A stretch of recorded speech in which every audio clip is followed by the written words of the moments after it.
श्री स्वामी समर्थ. नमस्कार, मी नंदिनी. माझ्या यूट्यूब चॅनलवर तुमचं खूप मनापासून स्वागत करत आहे. तुमच्या मनातील सर्व चांगली इच्छा स्वामी महाराज पूर्ण करो ही स्वामींच्या चरणी प्रार्थना करते आणि आजच्या या नवीन व्हिडिओला सुरुवात करते.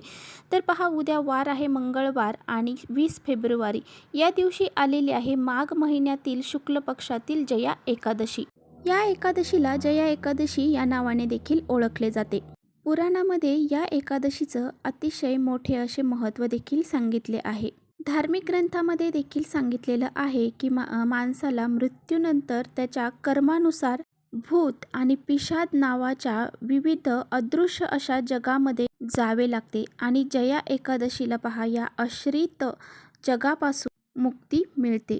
त्यामुळे पहा या जया एकादशीचं व्रत विशेष करून केलं जातं. हे व्रत जर विधीपूर्वक जर आपण पाळले तर आपल्याला भगवान श्री हरी विष्णू यांचे कृपा आशीर्वाद प्राप्त होतात. त्याचबरोबर आपण जे काही वाईट कर्म केलेले आहे, पाप केले आहे, याच्यापासून सुद्धा आपल्याला मुक्ती मिळते. पुराणामध्ये भगवान श्रीकृष्णाने सांगितले होते की जो कोणी हे जया एकादशीचं व्रत करेल त्याला वेदनादायक पिशाच जीवनापासून मुक्ती मिळते, म्हणजे त्यांना या जन्मामध्ये जावे लागत नाही.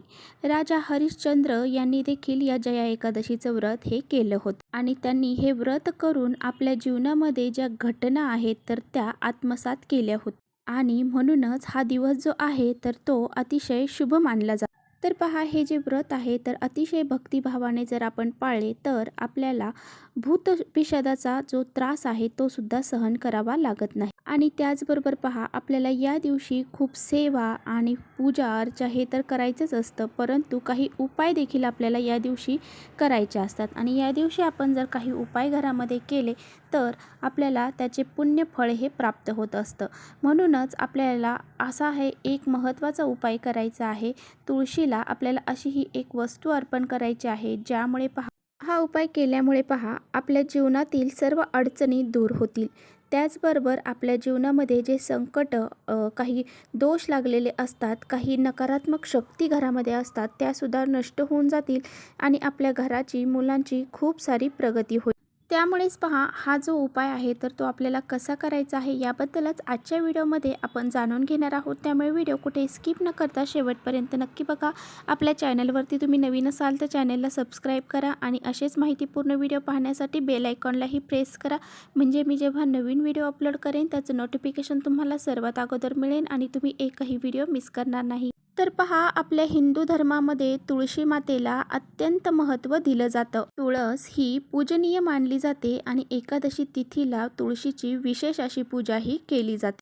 तुळस ही भगवान श्री हरिविष्णूंना अतिशय प्रिय आहे आणि त्यामुळेच पहा तुळशी मातेला विष्णुप्रिया, हरिप्रिया या नावाने ओळखले जाते. जर आपण एकादशीच्या दिवशी भगवान श्री हरी विष्णूंना तुळशीपत्र अर्पण केलं तर आपल्या सर्व मनोकामना ह्या पूर्ण होतात. असं म्हटलं जातं की भगवान श्री हरी विष्णूंना जोपर्यंत तुळस अर्पण केली जात नाही तोपर्यंत त्यांची पूजा ही पूर्ण होत नाही.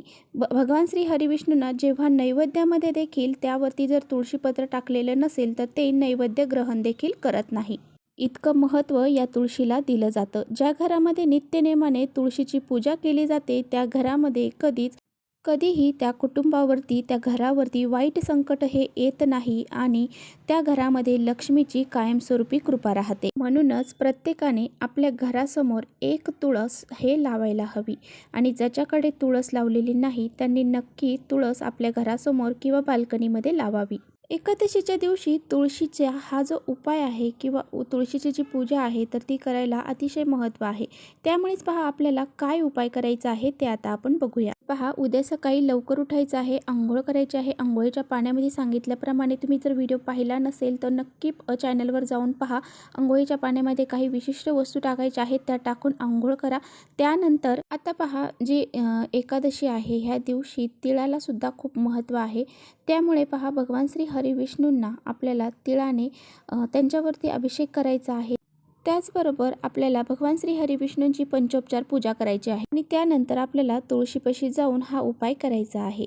तर पहा, आपल्या घरातील समस्या दूर करण्यासाठी, आपल्या घरातील पैशाच्या अडचणी दूर करण्यासाठी तर आपल्याला चिमूटभर हळद घ्यायची आहे आणि ती आपल्याला तुळशीच्या खोडाला अर्पण करायची आहे। जर आपण एकादशीच्या दिवशी तुळशीच्या खोडाला हळद अर्पण केली तर भगवान श्री हरी विष्णू आपल्यावरती प्रसन्न होतात, सोबतच माता लक्ष्मी देखील आपल्यावरती प्रसन्न होते।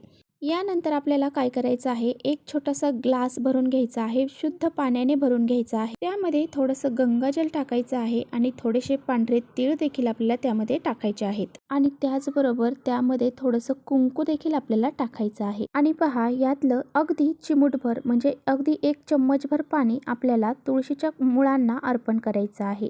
या दिवशी पहा, एकादशीच्या दिवशी तुळशीला जल अर्पण केलं जात नाही। तर पहा, या दिवशी तिळाला अतिशय महत्त्व आहे, त्यामुळे आपल्याला हे तीळ जे आहे थोडंसं पाणी जे आहे ते आपल्याला आवर्जून तुळशीला थोडंसं अर्पण करायचं आहे। आणि पहा, हे जो उपाय आहे तुम्ही करणार आहात त्यावेळेस अगदी थोडंसं जेल आपल्याला अर्पण करायचं आहे, म्हणजे जे तीळ आहेत आपण तिळाचं जेल केलेलं आहे ते आपल्याला अर्पण करायचं आहे, परंतु अगदी चम्मचभर अर्पण करायचं आहे। आणि हे करत असताना आपल्याला तुळशीला स्पर्श करायचा नाही, अशा प्रकारे करायचं आहे। त्याचबरोबर आपल्याला तुळशी मातेला 11 प्रदक्षिणा ह्या घालायच्या आणि तीळ टाकून आपल्याला सूर्यदेवांना देखील अर्घ हा द्यायचा आहे आणि तुळशी मातेला हळदी कुंकू लावायचं आहे आणि नमस्कार करायचा आहे। त्यानंतर पहा, संध्याकाळी तुम्हाला एक प्लेट घ्यायची आहे, प्लेटमध्ये थोडेसे तांदूळ घ्यायचे आहेत आणि एक दिवा घ्यायचा आहे। त्या दिव्यामध्ये 2 वातींची 1 वात करून लावायची आहे, त्यामध्ये गाईचं शुद्ध तूप घालायचं आहे। जर तूप नसेल तर थोडंसं तेल आपल्याला घालायचं आहे। तेल घातल्यानंतर त्यामध्ये थोडीशी हळद आणि थोडेसे तीळ आपल्याला त्यामध्ये टाकायचे आहेत आणि हा दिवा आपल्याला प्रज्वलित करायचा आहे। आपण जी प्लेट घेतलेली आहे त्यावरती थोडेसे तांदूळ टाकायचे आहे आणि त्यावर हळदी कुंकू वाहून हा दिवा त्यावरती प्रज्वलित करायचा आहे आणि तो तुळशी मातेसमोर ठेवायचा आहे। ओम नमो भगवते वासुदेवाय नमः या मंत्राचा जप करत हा दिवा तिथे ठेवून द्यायचा आणि नंतर मांडी घालून बसायचं, मनोभावे नमस्कार करायचा आणि तुळशी मातेला हात जोडून प्रार्थना करायची आहे, माझ्या घराची, मुलांची, पतीची खूप सारी प्रगती होऊ दे, माझ्या घरामधली जी इडापिडा आहे, जी संकट आहेत ती दूर होऊ दे, जी काही तुमची इच्छा आहे ती व्यक्त करायची आहे। त्याचबरोबर आपल्या घरातील जे समस्या आहेत त्या दूर होऊ दे असं मनोभावे प्रार्थना करायची आहे। अशा प्रकारे आपल्याला करायचं आहे आणि ज्यावेळेस आपण तुळशी मातेला दिवा लावतो त्यावेळेस त्याच्या खाली थोडेसे तांदूळ आपण नेहमी टाकत चला, यामुळे माता लक्ष्मी आपल्यावरती प्रसन्न होते। त्यानंतर दुसऱ्या दिवशी जे तांदूळ आपण दिव्याखाली ठेवलेले आहे ते पक्ष्यांना खाऊ घालायचे आणि तो दिवा आहे तर तो स्वच्छ करून परत तुम्ही यूज करू शकता। अशा प्रकारे आपल्याला तुळशी मातेला ह्या ज्या वस्तू सांगितल्या आहेत त्या अर्पण करायच्या आहेत आणि अशा प्रकारे दिवा हा लावायचा आहे। तर चला, इथेच थांबवते माझा व्हिडिओ आवडला असेल तर नक्की लाईक करा, चॅनलवर नवीन असाल तर चॅनलला सबस्क्राईब करा। परत भेटूया अशा छानशा व्हिडिओ, तोपर्यंत श्री स्वामी समर्थ।